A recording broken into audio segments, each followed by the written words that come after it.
আর এবার দেখুন mid day মিলের রান্না নিয়ে শিক্ষকদের মধ্যে মতবিরোধ, আর তাতে লাটে উঠেছে বিদ্যালয়ের পড়াশোনা।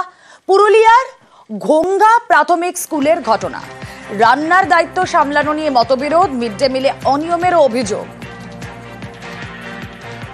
সমস্যা এখানে আছে আপনাদের যে পড়াশোনা বাদ দিয়ে এখানে মিড ডে মিলে মাস্টারদের মধ্যে ঝামেলা হচ্ছে।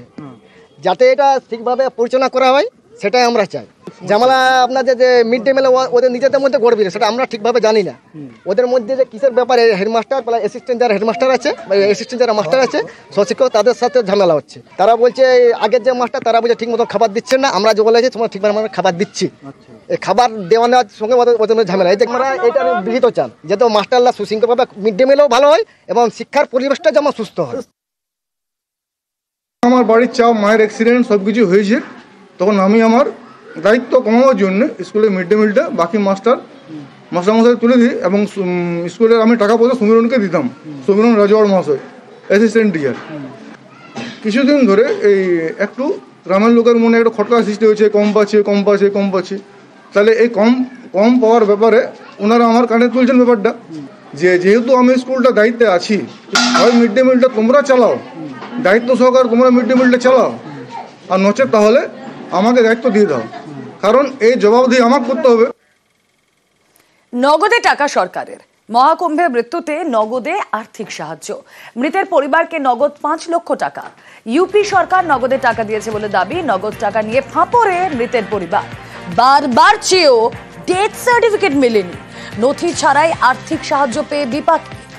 কথা বলবো, দীপক প্রতিনিধি রয়েছেন আমাদের সঙ্গে। দীপক, দেখো, একেবারে প্রয়াগরাজে মহাকুম্ভ স্নান করতে গিয়ে পদপিষ্টতে মৃত্যু জামুরিয়ার কেন্দ্র বিনোদ রুই দাসের। এরপর উত্তরপ্রদেশ সরকারের পক্ষ থেকে আশ্বাস দেওয়া হয়েছিল কি 25 লক্ষ টাকা মৃতের পরিবারকে ক্ষতিপূরণ দেওয়া হবে, কিন্তু সেই ক্ষতিপূরণের পরিমাণ 5 লক্ষ টাকা এবং তা টাকা নগদে দেওয়া হয়েছে। তা নিয়েই কিন্তু সমস্যায় পড়েছে মৃতের পরিবার। এই 5 লক্ষ টাকা নিয়ে প্রথমে যখন ব্যাংকে যায়, ব্যাংকে গেলেই কিন্তু ব্যাংক কর্মচারীরা তাকে জিজ্ঞেস করে এই বিপুল পরিমাণে টাকা কোথা থেকে পেল, কোথা থেকে এই টাকা এসছে, তার কোনো সদুত্তর দিতে পারেনি। কেন সন্তুষ্ট হয়নি ব্যাংক কর্মচারীরা, তার উত্তরে পরে কিন্তু গ্রামবাসী ক্যাশ নিয়ে তারা যদি ব্যাংকে যান তাহলে প্রশ্নের মুখে তো পড়তেই হচ্ছে। তার পাশাপাশি বারবার অনুরোধ তারা করেও ডেথ সার্টিফিকেটও পাননি। এবার নদিয়ার গয়েশপুরে সেখানে আবার আর এক তুলকালাম। কাউন্সিলরের সামনেই তার অনুগামীকে জুতো। শুধু কি তাই, কাউন্সিলরকেও ধাক্কা, হেনস্থার অভিযোগ। কিন্তু কাদের বিরুদ্ধে এই অভিযোগ? পুর প্রধানের অনুগামীদের বিরুদ্ধে। দেখুন গয়েশপুর পুরসভার 18 নম্বর ওয়ার্ডে কি হুলস্থুল পরিস্থিতি।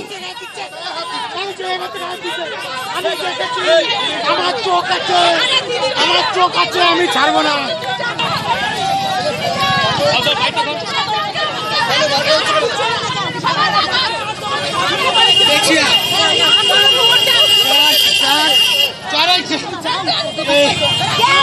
কাউন্সিলরকে হেনস্থা, ধাক্কাধাক্কির অভিযোগ। যে ছবি আপনাদের দেখাচ্ছি, একেবারে গয়েশপুরে হুলস্থুল পরিস্থিতি।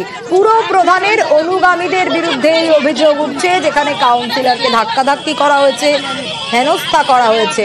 শুধু তাই নয়, কাউন্সিলরের অনুগামী, কাউন্সিলরের সামনেই তার অনুগামীকে জুতো পর্যন্ত দেখানো হচ্ছে। দেখুন,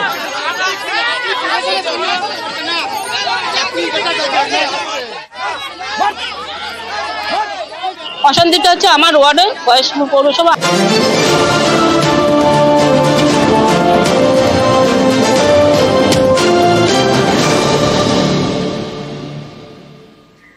চলুন এবার একটু খড়গপুরের দিকে আমরা নজর রাখবো। কেন নজর রাখবো? তার কারণ দিলীপ ঘোষ সেখানে রাস্তার উদ্বোধনে গিয়েছিলেন, কিন্তু উদ্বোধনে গিয়ে রীতিমতো ক্ষোভের মুখে পড়তে হয়েছে তাকে। কেন এরকম পরিস্থিতি তৈরি হয়েছে, কারা করেছে এটাও জানি না, কারা পাঠিয়েছে, কিছু মানুষ চড়াও করে আমাকে ধাক্কাধাক্কি করেছে। যাই হোক, প্রশাসনের দ্বারস্থ হয়েছিলাম, প্রশাসন এসছে, সেটাকে আমাকে ঠেকিয়েছে। প্রশাসনের জন্য আমার গায়ে এতটা করতে পারেনি, কিন্তু এখানে যে অবৈধ কাজ হচ্ছে সেই অবৈধ কাজ আমি হতে দেব না। আর এই সব অভিযোগ অস্বীকার চেয়ারম্যান। সব জায়গায় এরকম ভাবে ওয়ার্ক অর্ডার কাউন্সিলরদের কাছে যায় না, এটা ডিপার্টমেন্টে থাকে। এই দায়িত্বে যিনি আছেন তার কাছ থেকে অবশ্যই দেখে নিতে পারে যে মিউনিসিপ্যালিটির কাউন্সিলর সেখানে গেছেন। এখন কাজ বন্ধ করে দেওয়াটা লোকে ঠিক মতো মেনে নেয় না, কারণ এনাদের দীর্ঘদিনের দাবি ছিল এই ঘাটটা বাড়াতে হবে। বলতে তো অনেকে অনেক কিছু পারে, কিন্তু সরকারি টাকা এসছে, সেখানে টাকা খরচ হবে, এখনো সেটা স্পেন্ড হয়নি, এরকম অবৈধ হতে পারে না। তো হয়তো বলেছেন, উনি জানেন না, হয়তো ওয়ার্ক অর্ডার না হয়ে হয়তো শিডিউল চাইতে পারে, কিন্তু সেটা সবসময় অফিসের মধ্যে করা উচিত। এই মুহূর্তে দেখাবো জলপাইগুড়িতে ধুন্ধুমার বাম প্রভাবিত আইসিডিএস কর্মীদের সংগঠনে ডিএম অফিস অভিযানকে ঘিরে ধুন্ধুমার পুলিশের ব্যারিকেড, সেই পুলিশের ব্যারিকেড ভাঙার চেষ্টা। আইসিডিএস কর্মী, বাম কর্মী সংগঠন, তাদের অভিযানে উত্তেজনা।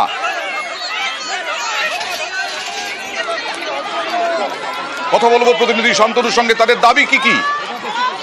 দেখো, 11 দফা দাবি নিয়ে মূলত এই অভিযান ছিল। তাদের মূলত দাবি রয়েছে যে তাদের মজুরি বৃদ্ধি করতে হবে এবং তাদের সরকারি স্বীকৃতি দিতে হবে, এরকমই 11 দফা দাবি নিয়ে আজকের অভিযান ছিল। মাদ্রাসা মাঠ থেকে অভিযান শুরু হয়।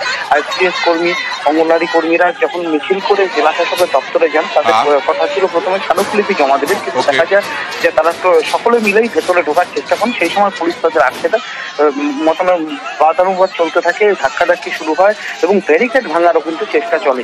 সেই সময় পুলিশের বিরাট পুলিশ বাহিনী গিয়ে সেটাকে আটকে দেওয়ার চেষ্টা করে এবং সেই সময় কিন্তু বাদানুবাদে জড়িয়ে পড়েন আইসিডিএস এবং আশা কর্মীরা এবং পুলিশের সাথে বিক্ষোভের পর তারা সামনেই কিন্তু অবস্থানে বসে পড়েন, সেখানেই তারা বিক্ষোভ দেখান এবং পরবর্তীতে তারা কিন্তু তাদের দাবিপত্র স্মারকলিপি আকারে কিন্তু পৌঁছে দিয়েছেন জেলা প্রশাসন। ধন্যবাদ।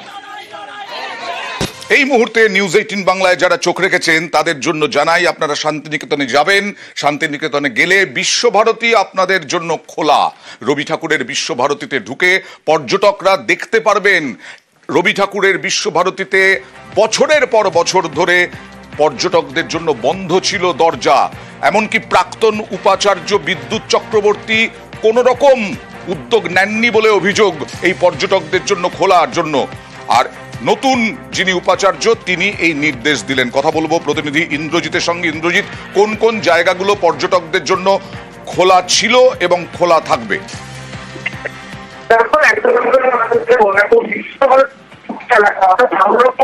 না ইন্দ্রজিৎ, তোমার কথা স্পষ্ট হচ্ছে না, একটু যদি স্পষ্ট করে কোনো একটু জায়গায় সরে গিয়ে বলতে পারো। আবার বলছি, পর্যটকদের জন্য খুলল বিশ্বভারতী, নির্দেশ নতুন উপাচার্য প্রবীর কুমার ঘোষের।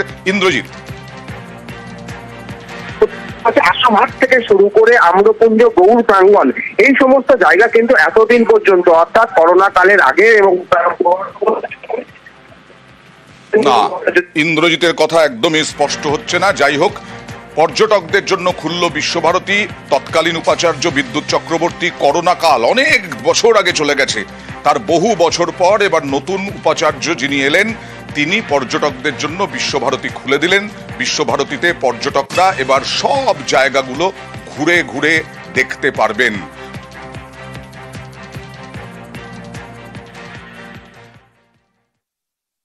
হিস্টোরিক্যাল এটা একটা সাইট, হেরিটেজ, ওয়ার্ল্ড হেরিটেজ যখন আমরা পেয়েছি উপাধি, এটা একটা অবডেন পেয়েছি, তো সেইটা মেনটেন করতে হবে এবং ট্যুরিজমের সঙ্গে লিঙ্ক আপ করতে হবে।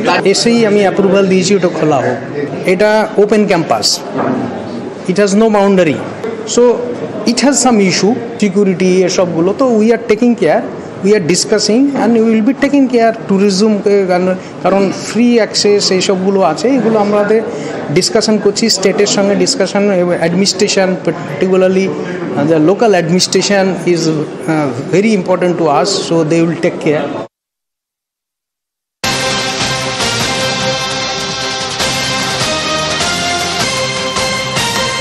এই মুহূর্তে দেখাবো জলপাইগুড়িতে ধুন্ধুমার বাম প্রভাবিত আইসিডিএস কর্মীদের সংগঠনে ডিএম অফিস অভিযানকে ঘিরে ধুন্ধুমার পুলিশের ব্যারিকেড, সেই পুলিশের ব্যারিকেড ভাঙার চেষ্টা।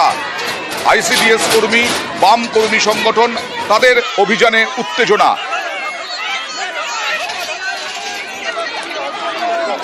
কথা বলবো প্রতিনিধি শান্তনুর সঙ্গে, তাদের দাবি কি কি?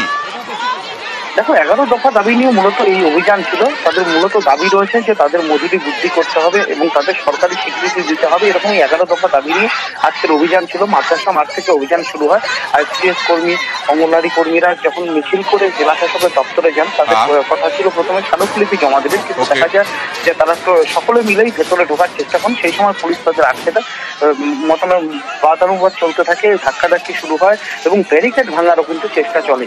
সেই সময় পুলিশের বিরাট পুলিশ বাহিনী গিয়ে সেটাকে আটকে দেওয়ার চেষ্টা করে এবং সেই সময় কিন্তু বাদানুবাদে জড়িয়ে পড়েন আইসিডিএস এবং আশা কর্মীরা এবং পুলিশের সাথে বিক্ষোভের পর তারা সামনেই কিন্তু অবস্থানে বসে পড়েন, সেখানেই তারা বিক্ষোভ দেখান এবং পরবর্তীতে তারা কিন্তু তাদের দাবিপত্র স্মারকলিপি আকারে কিন্তু পৌঁছে দিয়েছেন জেলা প্রশাসন। ধন্যবাদ।